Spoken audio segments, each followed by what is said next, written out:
la pasada entrega del tercer informe de la cuenta pública a la Cámara de Diputados, la Auditoría Superior de la Federación encontró que durante el año 2021 hubo irregularidades por casi 1.640 millones de pesos en las obras del Tren Maya, el Aeropuerto Internacional Felipe Ángeles y la refinería de Dos Bocas. Dicha institución, a cargo de David Colmenares, detalló que en la entrega de grandes obras, el gobierno federal tuvo observaciones millonarias en la cuenta pública 2020. Por ejemplo, el Tren Maya es la obra con un mayor monto pendiente por aclarar, con más de 1.200 millones de pesos. De hecho, la cifra anterior representa el 73% del total de irregularidades detectadas en las casi 3 obras insignias de la administración del presidente Andrés Manuel López Obrador. Asimismo, la Auditoría Superior detectó irregularidades en los programas sociales, pensión para el bienestar de las personas con discapacidad permanente y pensión para el bienestar de las personas adultas mayores, que en conjunto suman más de 188 millones de pesos. Para muestra,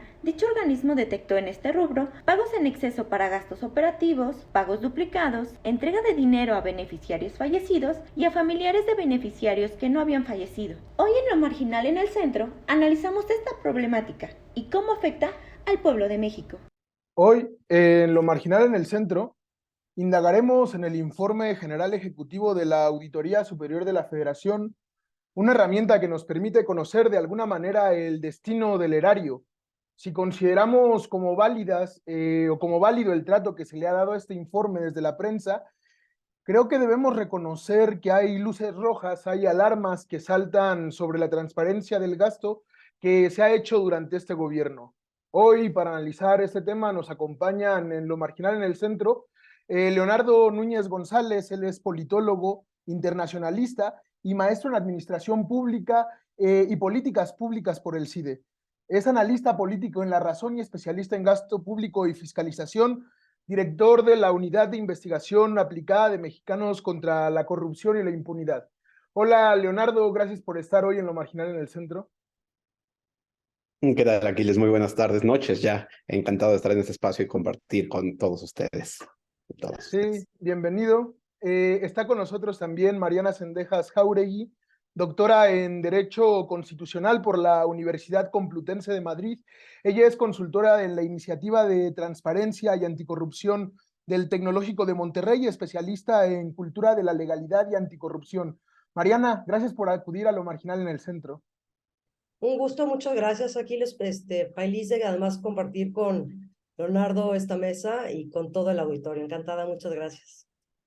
También bienvenida a ti. Y está con nosotros también Patricia Silva Celis. Ella es licenciada en Economía por la Universidad Autónoma Metropolitana. Fue diputada de la 62ª legislatura en San Luis Potosí y ha sido una luchadora social de toda la vida. Hola, Patricia. Gracias por venir a Lo Marginal en el Centro. Muchas gracias, Aquiles, por invitarme, a todo tu auditorio. Los saludo con mucho gusto y a los panelistas con los que el día de hoy me toca compartir y es un honor compartir con ustedes este tiempo. Gracias, bienvenida también. Bienvenidas todos, bienvenidos todos a Lo Marginal en el Centro. Es un gusto estar hoy platicando con ustedes sobre esto. Quiero empezar diciendo que en un reportaje reciente en la revista Proceso, que escudriña y analiza el informe de la Auditoría Superior de la Federación, el periodista Mathieu Tourlier ha denunciado que durante el tercer año de gobierno de Andrés Manuel existieron algunas irregularidades administrativas, como anomalías en la adjudicación de contratos, como ausencia de facturas, como ausencia de documentos, en fin, una transparencia dudosa en esta cuestión. Quisiera comenzar contigo, Mariana, preguntándote cuál es tu lectura inicial del informe de la auditoría y cuáles son un poco los aspectos a destacar. Muchas gracias, Aquiles. Y de nuevo una disculpa, Patricia, que no te saludé. No sé por qué te hice parte del equipo de producción. Te ofrezco una disculpa, no sabía que estaríamos compartiendo el panel. Ya creo que lo primero que debemos decir, Aquiles, que es que aquí lo que sí podemos decir es que no se peca ahorita de falta de transparencia, ¿verdad? Porque si no hubiera transparencia, entonces nosotros, los ciudadanos y ciudadanas, no tendríamos conocimiento de todas estas faltas que la auditoría está publicando, ¿no? Obviamente, todos los comunes mortales, que no somos seguramente ni Leonardo ni yo, porque luego andamos metidos en estos temas, pero un ciudadano, una ciudadana común y corriente, pues no está metida en la Plataforma Nacional de Transparencia, no está metida en Compranet, no está metida haciendo solicitudes de información pública para esto y para lo otro, para enterarse justamente de estas anomalías, ¿no? Entonces, lo primero es, bueno, ahorita no estamos pecando de falta de transparencia, o sea, sí hay acceso a la información, no tan bueno como quisiéramos, lo hay, pero lo que está de manifiesto es este desorden, este caos y esta falta de rendición de cuentas de cómo se ha ejercido estos recursos públicos en estas mega obras, Aquiles. Sí, quiero preguntarte en ese sentido del que hablaba Mariana, Leonardo, quería preguntarte, sobre todo porque para el común de los mortales, intentando pensar en este tipo de instituciones, ¿cómo funciona la Auditoría Superior de la Federación? Y también, ¿qué resaltas del informe del manejo del erario por parte del gobierno actual? Bueno, como bien menciona mi colega Mariana, tenemos una serie de instituciones y de datos que a lo largo de la historia nos han brindado un vistazo para poder ir más allá, para entender algunos de los posibles casos de corrupción. Basta recordar que, por ejemplo, la estafa maestra, a pesar de que es una investigación que hicimos en Mexicanos contra la Corrupción y en conjunto con Animal Político, inicialmente comenzó como una investigación de la Auditoría Superior de la Federación. Y como ese, hay múltiples casos que nos dan muestra de cómo el trabajo institucional, pues de la revisión de las cuentas, nos da algunos resultados. Una vez, es importante mencionar, no son todos, porque uno, la auditoría no revisa cada peso y cada centavo, sino que justo como tiene una serie de recursos limitados, pues solamente escoge una muestra representativa del gasto y a través de la evaluación de ella es que encuentra ciertas irregularidades. Ahora, estas irregularidades ciertamente no son triviales. Si consideramos todos los hallazgos de esta última entrega de la cuenta pública de 2021, se trata de hallazgos de irregularidades por más de 61,000 millones de pesos, que para tratar de ponerlo un poco en contexto, el presupuesto del metro de la Ciudad de México, por ejemplo, es de 18,000 millones de pesos. Entonces aquí estamos hablando de prácticamente entre 3 y 4 veces esta cantidad, ¿no? O el presupuesto de la UNAM están alrededor de 40,000 millones de pesos. Aquí estamos hablando de 60,000 millones de pesos de irregularidades en un solo año. Y creo que el tema fundamental es que hay múltiples modus operandi detrás de estas irregularidades que corresponde a la ciudadanía, pero también a las instituciones públicas, solventar, explicar y aclarar. Y aquí es donde también nos enfrentamos a otro gran problema. Recientemente se publicó una investigación acá en Mexicanos donde quedaba claro que en los últimos años la auditoría solamente ha logrado recuperar 17 de cada 100 pesos que se encuentran de manera irregular, ¿no? Y eso nos da una muestra de otro gran fenómeno que es la contracara natural de la corrupción, que es la impunidad. Y hay muchas explicaciones y mucho que tendríamos que discutir, pero ciertamente pues nos da una muestra de un estado de rendición de cuentas, una vez más, como ya nos apuntaba Mariana, pues incompleto, ¿no? Y que tiene una serie de deficiencias estructurales también fundamentales. Y más adelante, ya que hablemos de las obras específicas, ya ahí sí hablaremos cómo hay grandes problemas de falta de transparencia, de falta de rendición de cuentas y de información incompleta hacia la ciudadanía, pero en un primer momento, pues estos datos de la auditoría nos muestran que las irregularidades siguen tan presentes como en el pasado y que la corrupción, pues desgraciadamente también, pues no desaparece de un plumazo por decreto, sino que pues aquí sigue tan presente como en otros momentos. Sí, creo que es importante resaltar de algo que decían nuestros dos panelistas, que este tipo de organismos que tienen como fin, por ejemplo, mostrar la rendición de cuentas son una necesidad o una cuestión necesaria para nuestra democracia, para el sistema democrático en el que México pretende continuar. Y te quería preguntar, Patricia, de alguna manera, lo mismo que pregunté a los dos panelistas anteriores, los resultados de esta fiscalización de la cuenta pública de 2021, ¿qué nos indican? ¿Qué resaltas tú? Sí, muchas gracias. Mira, Aquiles, yo considero, estoy de acuerdo con lo que dicen mis compañeros panelistas, y yo considero que es muy importante enfocarnos, por ejemplo, en las áreas de riesgo que maneja el resultado que maneja la evaluación que arroja el informe ejecutivo de la Auditoría Superior de la Federación. Estamos hablando nosotros de más o menos en números redondos de 1,733 auditorías, de las cuales 1,353 en concretito presentan observaciones serias. Observaciones en donde hay áreas de riesgo que si tú le das una lectura rápida al documento, que en efecto tendría uno que ser especialista o tener el tiempo suficiente para leer las más de 200 páginas que están en ese informe ejecutivo, a renglón, digamos, a ojo de águila, vamos a ver que hay en general en los entes auditables los siguientes adjetivos, por decirlo de alguna forma. Deficiencias relativas a las adjudicaciones directas, falta de información, lo cual es opacidad, falta de coincidencia entre montos remitidos contra montos pagados, inconsistencia en las licitaciones y un largo etcétera, que está presente en casi todos los entes auditables o auditados en este caso. Y también creo que es importante destacar que de todo lo que se auditó, el 78.1% tiene observaciones con áreas de riesgo. Es decir, áreas de riesgo en donde las causas que la misma auditoría presenta por las cuales se generan estas áreas de riesgo son acción inadecuada que contraviene lo dispuesto a la norma que se tiene que aplicar para ejercer el recurso.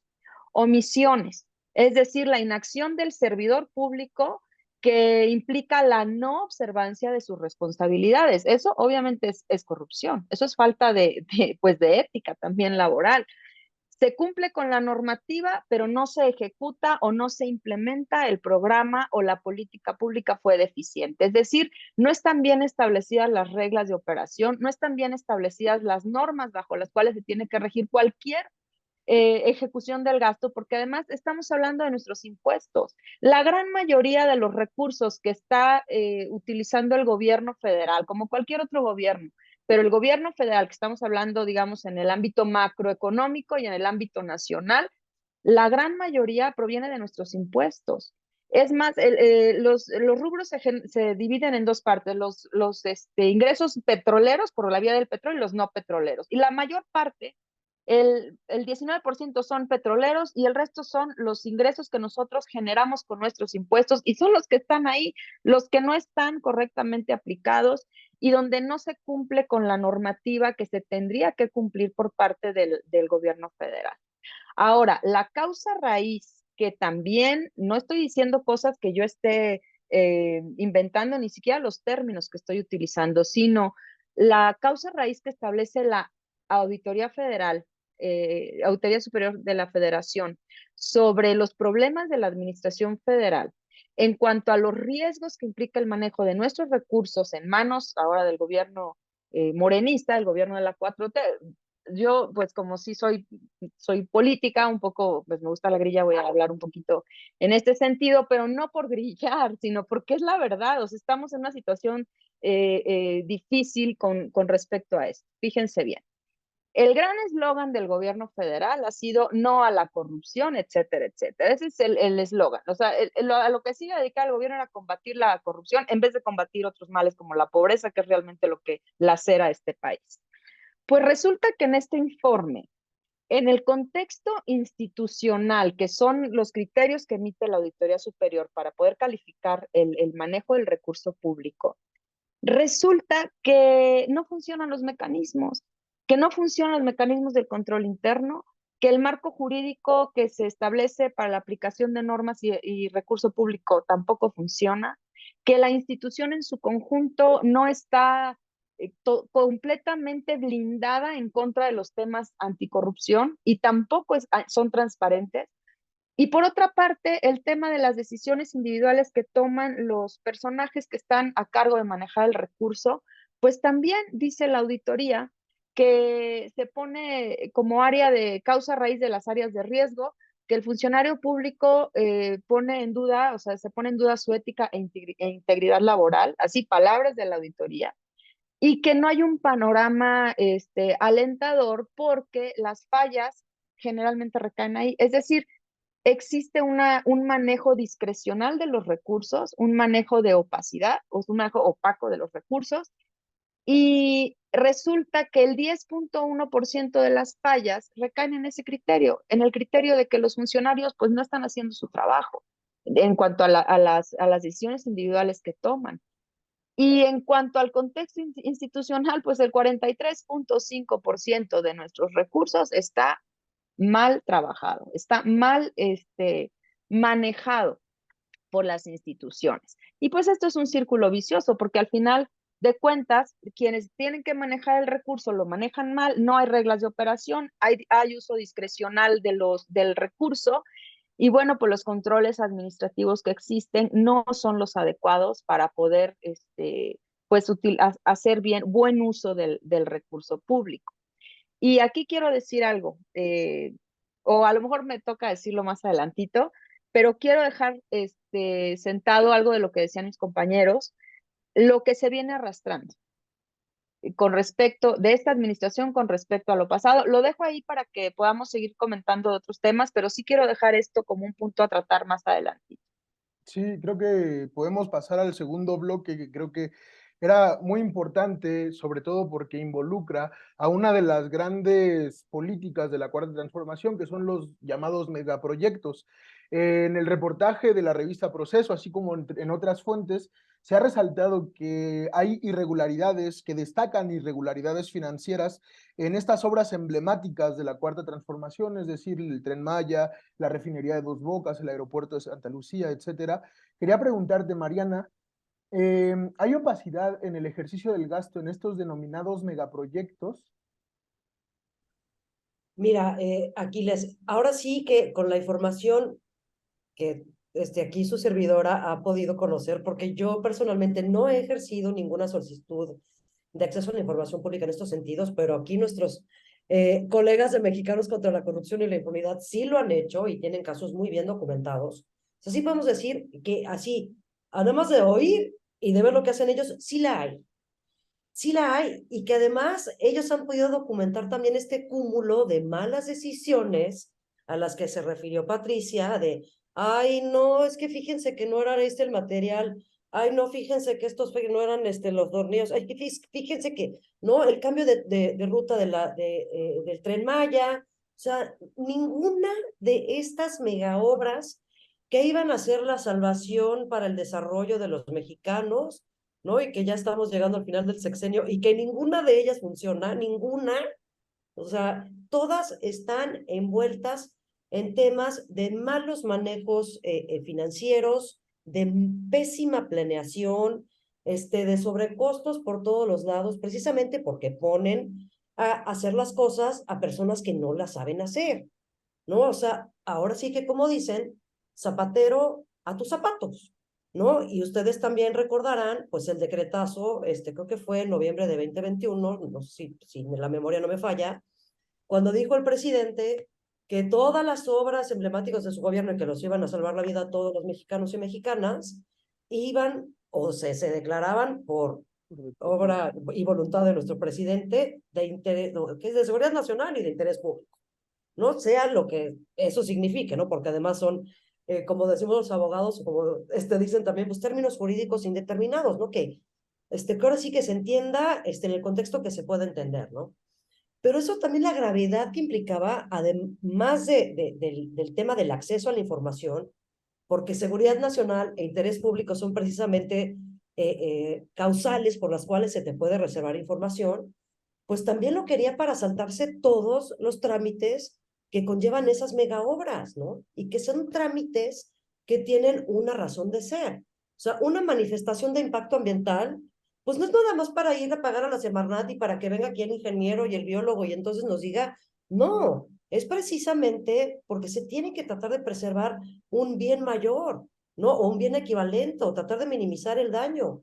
Entonces, pues, desde mi punto de vista sí existe opacidad, pero seguramente ahorita, porque creo que le vas a ceder la palabra a Leonardo, se nos va a caer la quijada de algunos de los datos que ellos sí han investigado puntualmente aquí. Pues por alusiones personales y sobre todo porque el tema prácticamente pues concierne, ¿no?, a Mexicanos contra la Corrupción. Leonardo, te quería preguntar también en esta cuestión, ¿cuál es lo que han investigado y si hay opacidad en estos denominados megaproyectos de la Cuarta Transformación? Mira, como bien aludía Mariana, nosotros justamente hemos tenido como experiencias muy particulares y números muy precisos del tipo de la experiencia, y te los cuento de manera muy rápida. En el caso del aeropuerto, el principal problema era que precisamente una palabra que ya se mencionó es la seguridad nacional, ¿no? Y la seguridad nacional fue un velo que se lanzó sobre esta obra, que al ser construida por los militares, y al ser catalogada como una obra de seguridad nacional con la cual se pudieron saltar todas las reglas, fue construida en una gran cantidad de opacidad. ¿Y de qué tamaño es esa? Pues acá el equipo de periodismo se dio la tarea de una larga batalla legal para abrir los contratos y transparentar cómo se había construido esta obra. Y creo que lo que resulta perturbador y fundamental es que esta obra costó poco más de 100,000 millones de pesos. Uno, no tenemos una claridad sobre el número preciso, y aquí hay un primer tema, pero después de pelear con la Secretaría de Defensa Nacional para transparentar todos los contratos, lo único que se obtuvo fue una serie de, literal, cajas de huevo llenas de contratos que los pobres periodistas los veías ahí peregrinando con sus cajas, revisando los contratos para encontrar irregularidades, pero lo importante es que el total de monto que se transparentó fue de 17,385 millones de pesos. Redondémoslo en 20,000 millones de pesos, de una obra que costó casi 100,000 millones. Eso quiere decir que 1 de cada 5 pesos es de lo poco que podemos observar, y el resto, ¿no? El 4 de cada 5 pesos, no lo sabemos. Y no lo sabemos porque el mecanismo principal de financiamiento para construir el aeropuerto fue el Fideicomiso Público de Administración y Pago de Equipo Militar, ¿no? Un fideicomiso de esos que no se eliminaron, pero que sí es opaco, que sí es discrecionario, del cual no sabemos realmente nada porque es una bolsa de recursos en mano de los militares. Eso es en lo que respecta al aeropuerto. En lo que respecta, por ejemplo, a Dos Bocas, aquí estamos en un caso que es alucinante, porque de entrada tampoco sabemos cuánto ha costado. Recordemos que cuando empezó el sexenio, el presidente decía, esta obra costará 8,000 millones de dólares, ¿no? Y a lo largo de los años, esa cantidad ha ido subiendo a 9,000, a 11,000, a 12,000, a 18,000 millones de dólares, que también resulta un poco tramposo hablar en millones de dólares, porque si tomamos en cuenta los 18,000 millones de dólares y lo multiplicamos al tipo de cambio, estamos hablando de una obra que originalmente estaba considerada que iba a costar alrededor de 150,000 millones de pesos y que ahora ya ha superado los 300,000 millones de pesos. Y no sabemos cómo se ha gastado, al extremo tal que esta obra no está en la cartera de inversión de la Secretaría de Hacienda, por lo tanto no se le puede seguir el rastro del gasto a través del presupuesto de egresos de la Federación y de la cuenta pública, y en última instancia, la empresa que está construyendo y entregando los contratos para Dos Bocas, que es PTI Transformación Industrial, es una empresa que no es sujeta de la ley de transparencia porque es PTI Infraestructura de Desarrollo SADCB. Es una empresa privada que es una filial de Pemex, pero jurídicamente no se le pueden hacer solicitudes de información porque es una empresa.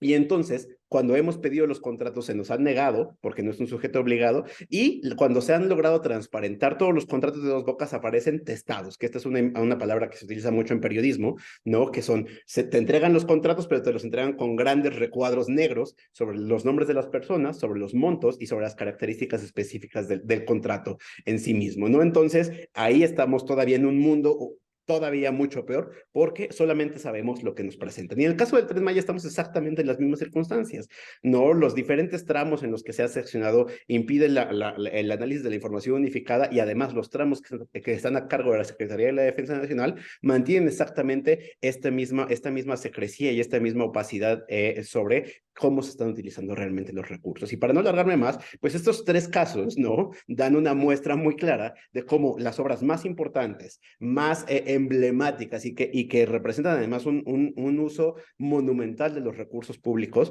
no cumplen con las características mínimas de transparencia. Como se diría en mi pueblo, pues de ahí para el real, ¿no? Porque si así está en estas obras que son mega importantes y que se les pone gran foco, ¿no? Y todas las semanas la transparencia que se presentan son videos que nos presenta el presidente en la conferencia mañanera sobre, miren, aquí se hizo esto, aquí se hizo aquello, pero en realidad esa transparencia pues es puramente decorativa, ¿no? La transparencia de verdad, que es saber a quién le estás dando el dinero, cuánto le estás dando, quiénes son los dueños de esas empresas, no lo podemos hacer a cabalidad porque no se está presentando esa información, ¿no? Y cuando la podremos saber, por ejemplo, en el caso de muchos de los contratos del Tren Maya, será cuando esta administración ya ha terminado, ¿no? Cuando pasen los 5 años que les han puesto por haberlos declarado declarado documentos reservados por seguridad nacional. Y una vez más, pues, ¿de qué nos va a servir dentro de 5 años saber que las obras estuvieron llenas de irregularidades una vez que ya haya pasado este saqueo, ¿no? O el uso irregular de los recursos públicos. Y ese es el panorama en el que estamos. Sí, sí, evidentemente creo que nos dejó un poco con la quijada abierta a pensar en esta opacidad existente. Y quería preguntarte en este segundo bloque, Patricia, un poco lo mismo. ¿Qué nos puedes decir así? ¿Qué puedes añadir acerca del manejo de los recursos en la construcción de estos megaproyectos? Bueno, en primer lugar, yo creo que sí vale la pena destacar, ya lo dijeron, lo dijo Mariana, y sobre el daño que están generando, daño ecológico que están generando, por un lado, en la construcción del Tren Maya, el tema también de la inoperancia del aeropuerto Felipe Ángeles, que todos somos testigos de que pues no funciona como deberá funcionar. Ahora ya quieren obligar a las empresas a que se vayan allá, que se vaya allá el transporte de carga, cuando la verdad es que el transporte de carga no representa tampoco gran problema para el aeropuerto Benito Juárez. O sea, una serie de anomalías. Y bueno, toda esa inoperancia, toda esa opacidad, todo ese saqueo del recurso público para esas obras, está reflejado, por otro lado, en algo de lo que no hemos todavía hablado, pero es también en la falta de recursos que está evidentemente planteado en el tema de la cuenta pública, en la falta de recursos destinados a lo que verdaderamente se necesita, al tema social, al tema de la salud, que está pésimamente manejado, en el tema de no solamente la pandemia, a la que ya todo el mundo le echa la culpa que fue la pandemia, pues no solo fue la pandemia, o sea, la pandemia es un reflejo de lo mal que estamos. El problema de la falta de medicamentos de primer nivel para la población, para los niños con cáncer, para las personas que tienen problemas de enfermedades como la diabetes, como la hipertensión, que son muy comunes en México, el problema de la falta de atención en ese sentido, el problema de la cuestión educativa, que está también muy mal, el tema de la inversión en educación en México con respecto al resto del mundo. Es de verdad, de verdad, verdaderamente alarmante, porque somos de los países que menos invierte en educación y menos invierte en la formación de cuadros científicos que puedan generar técnicas importantes para competir en un mundo que la verdad nos está dejando muy atrás. Y si tú le pones a eso que recortaron fideicomisos que venían funcionando justamente para el trabajo de jóvenes, y a mí me da mucho gusto ver, por ejemplo, a nuestro panelista Leonardo, que es un joven y me parece, bueno, se ve muy joven, que me parece que es muy importante que él encabece este tipo de necesidades sociales que tenemos de poder enfrentar el tema de la corrupción, por ejemplo. Bueno, jóvenes como él, personas tan preparadas como Mariana, como tú mismo, Aquiles, se necesitan tener, o sea, necesitaríamos que la gente tuviera más oportunidad de prepararse, más oportunidades de becas en serio, becas, no becas para perder el tiempo y no hacer nada, becas para poder generar ciencia y tecnología. México lo necesita y eso está abandonado. Es el tema de salud, el tema de educación, el tema de la seguridad, el tema del empleo, el tema de la infraestructura. ¿Cómo queremos que un México se desarrolle si no hay hospitales, si no hay calles pavimentadas en las colonias y en los municipios y en las comunidades, si no hay atención a la cuestión más necesaria de la higiene del ser humano, como viene siendo el agua potable? Si hay lugares que no hay agua potable, que no hay electricidad, ¿cómo vamos nosotros a tener un país próspero, con progreso, en donde verdaderamente se le atiendan las necesidades a la gente, si el gasto público, nuestros impuestos, están yéndose a la basura, a proyectos que no van a resultar en nada productivo para el país, para las personas que trabajamos todos los días? En cambio, como ya está de suponerse y como está implícito en lo que aquí hemos visto, cómo ese recurso está generando grandes capitales a no sabemos quién, a no sabemos qué empresas, a no sabemos quién licitó aquí, a no sabemos quién obtuvo el contrato, a no sabemos dónde está el contrato. Entonces, ¿qué está pasando con nuestros recursos? Que nuestros recursos no están siendo bien aplicados. Entonces, están descuidando áreas importantísimas pues, que desgraciadamente reflejan un un poco, un nulo interés en el verdadero bienestar de la sociedad mexicana.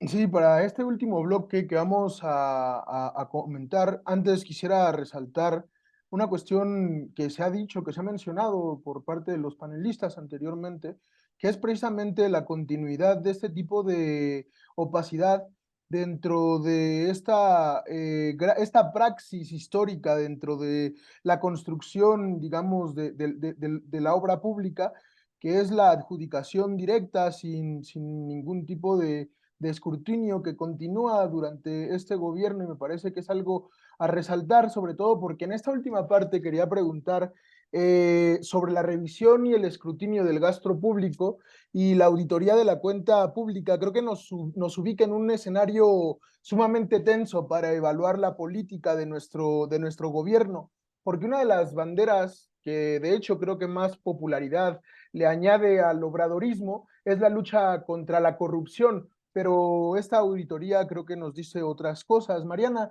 te quería preguntar, ¿en qué grado existe o ha existido en estos 3, 4 años de gobierno de Andrés Manuel López Obrador en una lucha satisfactoria contra la corrupción, partiendo del análisis del problema que estamos viendo?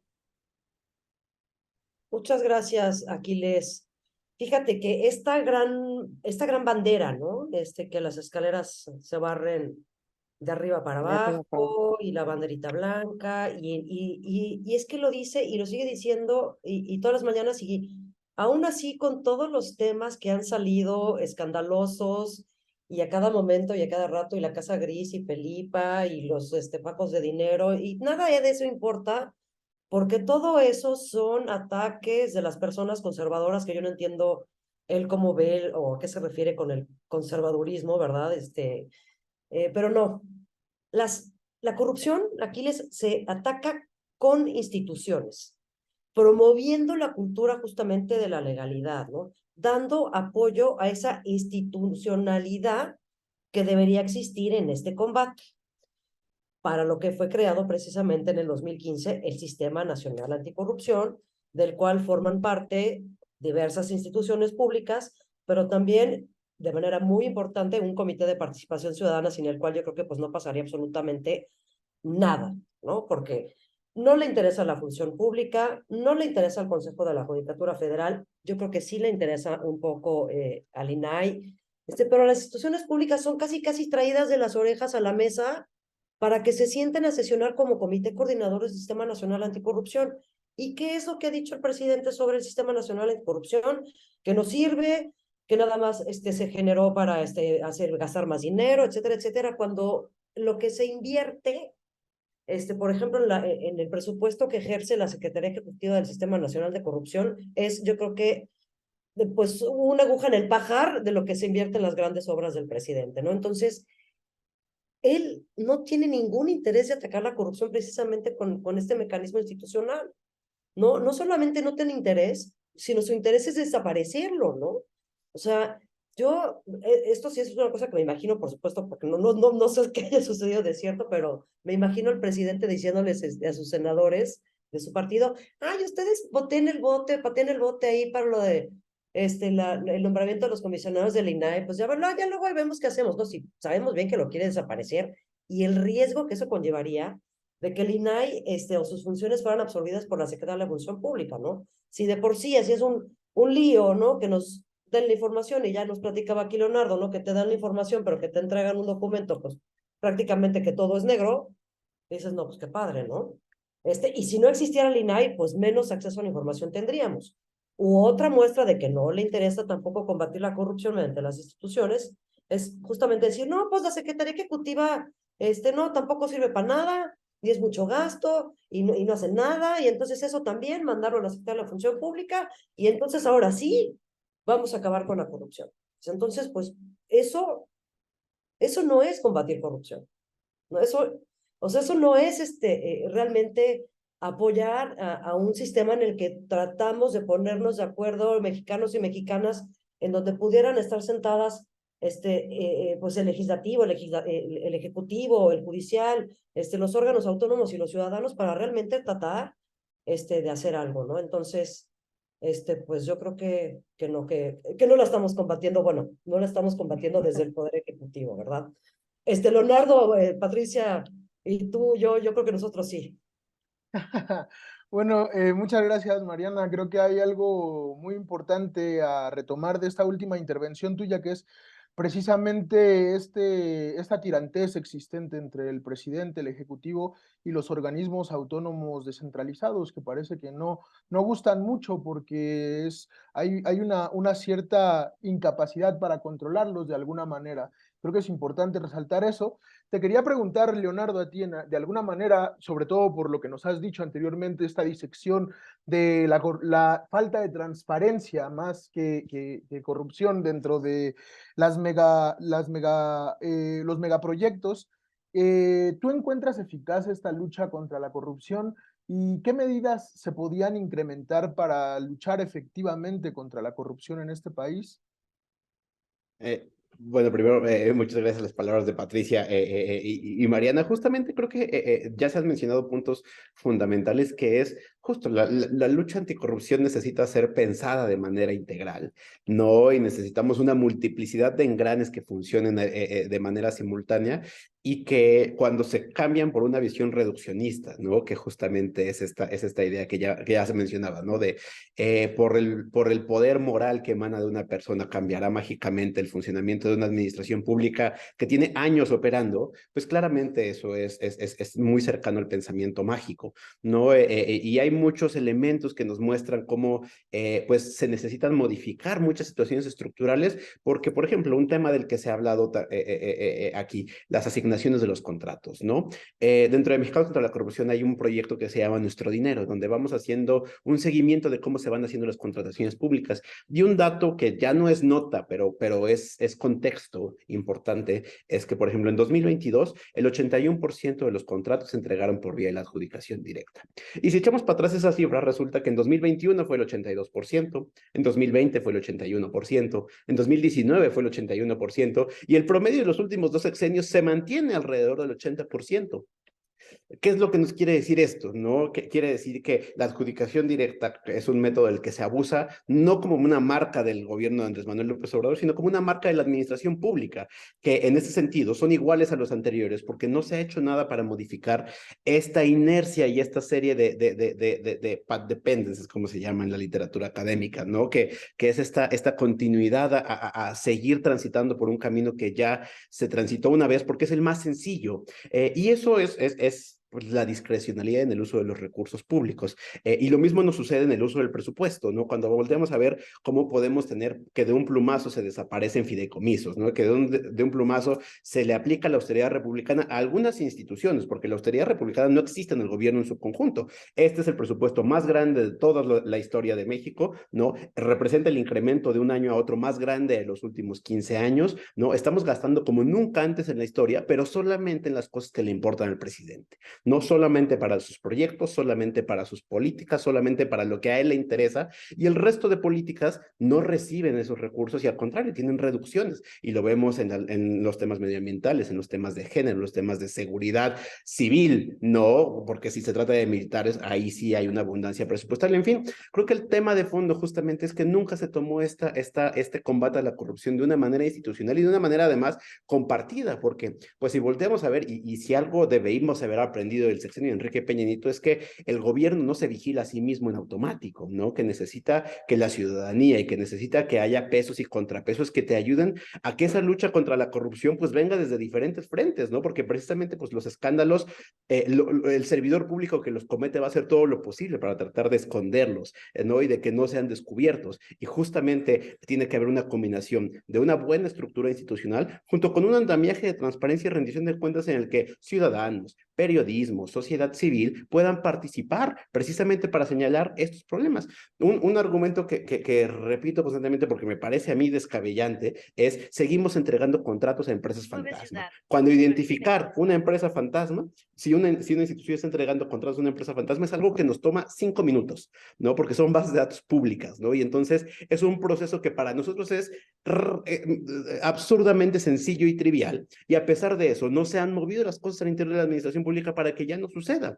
Y como ese tenemos múltiples ejemplos que nos muestran que claramente pues la lucha contra la corrupción necesita cambios institucionales, cambios también de cómo se maneja o qué es lo que se entiende por transparencia, por rendición de cuentas, porque lo que hoy tenemos, no, pues es justamente un circo en el cual se presenta una pseudotransparencia a través de declaraciones, a través de videos, a través de conferencias matutinas diarias que nos dicen, pero es que confíen en lo que están haciendo, pero que solamente se basan precisamente en confíen. Y pues así es lógica elemental de cualquier gobierno. Nunca hay que confiar en ningún gobernante, porque nunca hay que confiar en ningún político, ¿no? Siempre hay que tratar de ponerle mecanismos de pesos, contrapesos, porque precisamente, bien dice el dicho, ¿no? En arca abierta hasta el más justo peca, y justamente de lo que se trata es cerrar todas esas ventanas, generar los incentivos para que la corrupción no es que se elimine, porque también no se puede eliminar mágicamente, sino que se acote, sea más difícil, sea más complicado y se castigue.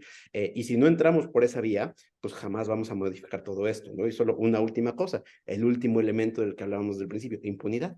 Si la impunidad sigue presente también, pues todos los incentivos están ahí colocados, ¿no? Y qué mayor impunidad que saber que si eres parte del círculo en el gobierno no te van a investigar, porque eres parte de un grupo al que se le perdona todo y que se le cuestiona todo, sin importar que aparezcas grabado en video recibiendo fajos de billetes una y otra y otra y otra vez, ¿no? Y entonces, ese es otro tema que tal vez podremos discutir otro día, pero pues nos muestra justamente cómo la lucha contra la corrupción, cuando se hace solamente por ciertas vías, solamente por ciertas maneras, en lugar de esta visión integral, pues nos lleva a estos resultados.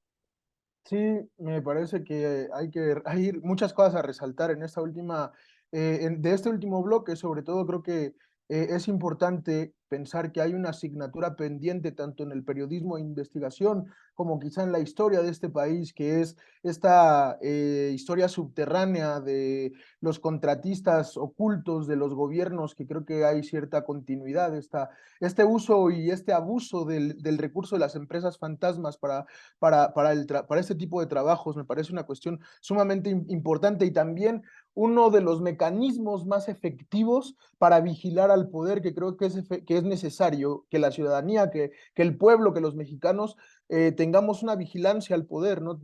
Vigilemos y escudriñemos al poder como una cuestión democrática necesaria e inmanente a nuestro sistema político. Patricia, te quería preguntar por último, en esta cuestión, en el combate a la corrupción que prometió hacer la Cuarta Transformación, ¿qué lugar ocupa la transparencia? Y si ha modificado la Cuarta Transformación las políticas de administración de manera que se combata la opacidad en el manejo de recursos. En pocas palabras, ¿continúa la corrupción en la Cuarta Transformación?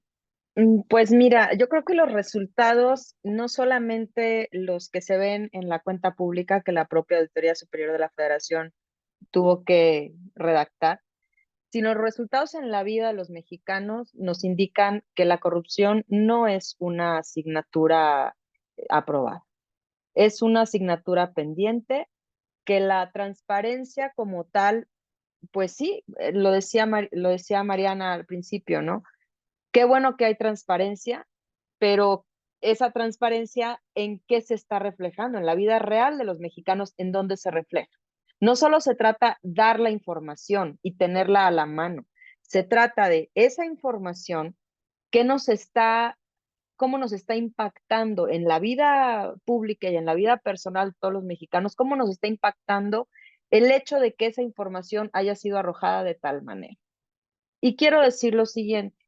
eh, es muy común en el marco de la comunicación que quiere transmitir el gobierno en turno, y subrayo en turno, el hecho de que antes todo muy mal y ahora todo muy bien, lo cual yo pongo muy en duda, porque nada más como un ejemplo del tema que nos ocupa, que es el tema de la cuenta pública, la Auditoría Superior de la Federación anota en uno de sus análisis, de sus conclusiones finales, que de las áreas de riesgo que detecta en todos los entes auditables, solo el 32% de esas áreas de riesgo son cuestiones heredadas, ya lo veníamos platicando, de administraciones anteriores.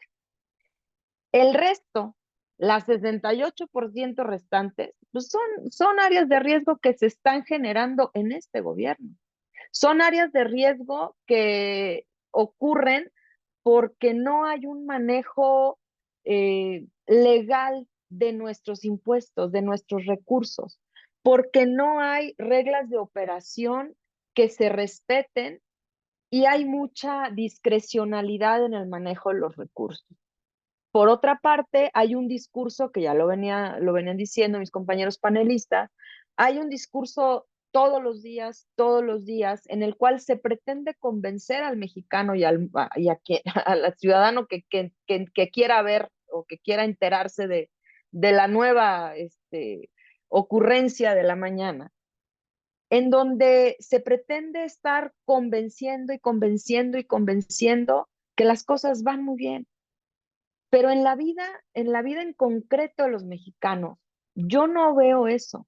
Yo no veo eso porque, decía yo hace rato, también lo comentaba Leonardo, los recursos públicos no están siendo utilizados para lo que el país necesita, para lo que los mexicanos necesitamos.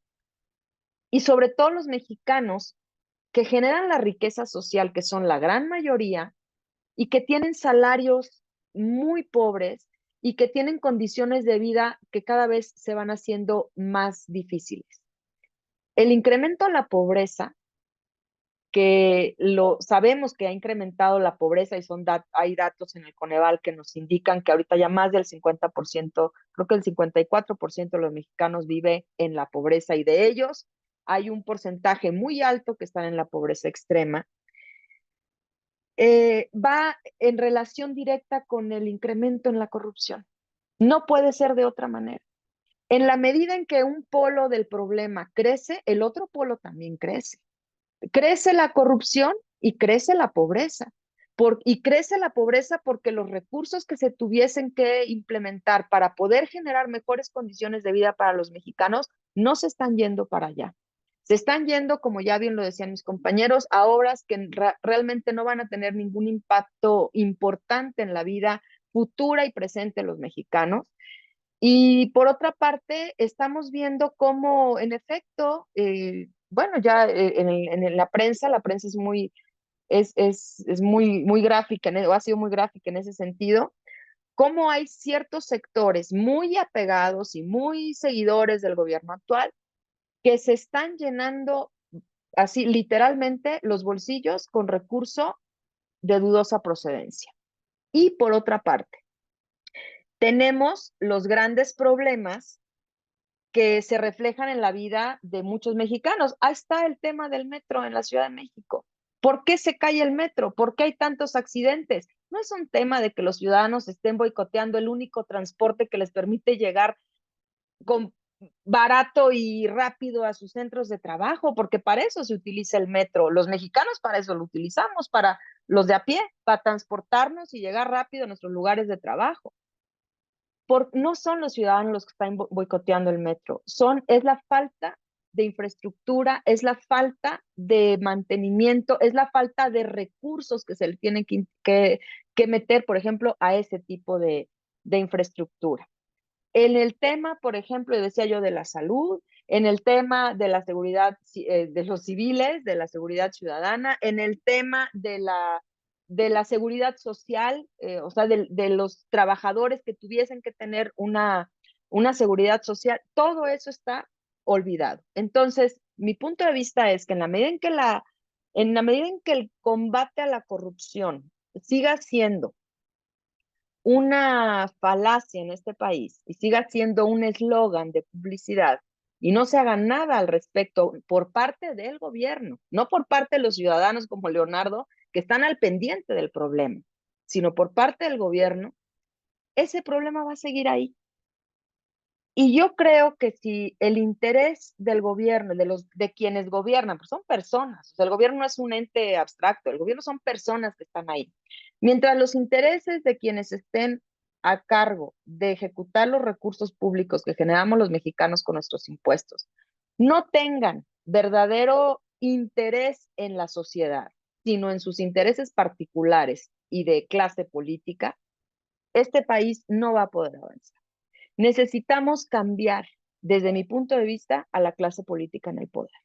Necesitamos nosotros organizarnos como ciudadanos para verdaderamente generar un cambio de política económica, de política fiscal, de políticas progresivas que ayuden a que este país salga adelante, generando empleos bien pagados, con buenos salarios, generando alimento, generando buena salud, generando obras de infraestructura, involucrando a la ciudadanía en el crecimiento del país con obras de infraestructura en donde se liciten a las empresas y se licite a los empresarios mexicanos, que son muchos, que puedan tener obra pública que les permita generar empleo, que les permita invertir en este país y que haya seguridad de que lo que vas a invertir no te va a generar un diezmo que le tienes que dar al señor de la dependencia, porque realmente, pues muchas de las veces, por eso también las inversiones pues huyen de aquí, ¿no? Y entonces pues no alcanza, ¿verdad? Para llenarle el bolsillo a al 10% de los funcionarios que están generando ese tipo de problemas, que a lo mejor pudiera parecer que son un poquito, ay, pues el 10% de corruptos, pues sí, pero son 10 de cada 100 y son los que están al frente de las dependencias y son los mismos. O sea, el problema no se ha terminado. ¿Yo qué opino, Aquiles, compañeros panelistas? Yo creo que los mexicanos tenemos que darnos cuenta que tenemos un país muy rico, que tenemos un país con una población muy trabajadora, pero que tenemos un país que desgraciadamente está muy manipulado y está muy corrompido también desde el gobierno, porque también es corrupción estarle dando dinero en efectivo a las personas para mantenerlas calladitas y escuchando cada mañana el discurso que bueno, yo al menos ya la verdad es que lo evito. Pero sí es muy importante que nosotros evitemos, que organicemos a la gente, que podamos darle el conocimiento de este tipo de problemas, llevárselo a la gente y por eso yo verdaderamente este programa me parece muy importante, poderle transmitir este tipo de información a la gente que necesita ayudarnos a que las cosas cambien en este país para bien de todos, de la gran mayoría, de quienes verdaderamente trabajamos y de la gente que trabaja todos los días por hacer de este un mejor país y que no hay oportunidades hasta ahorita a la vista para poder lograrlo. Ya, llegados a este punto, creo que podríamos seguir hablando durante mucho tiempo, pero lamentablemente el tiempo se nos agota. Sin embargo, quiero agradecer la presencia de Mariana, quiero agradecer la presencia de Leonardo y de Patricia. Gracias por habernos acompañado. Espero que en algún otro momento puedan participar o accedan a participar en Lo Marginal en el Centro. Siempre serán bienvenidos. Gracias a todos los que nos siguen en este programa. Nos vemos en próximas emisiones de Lo Marginal en el Centro.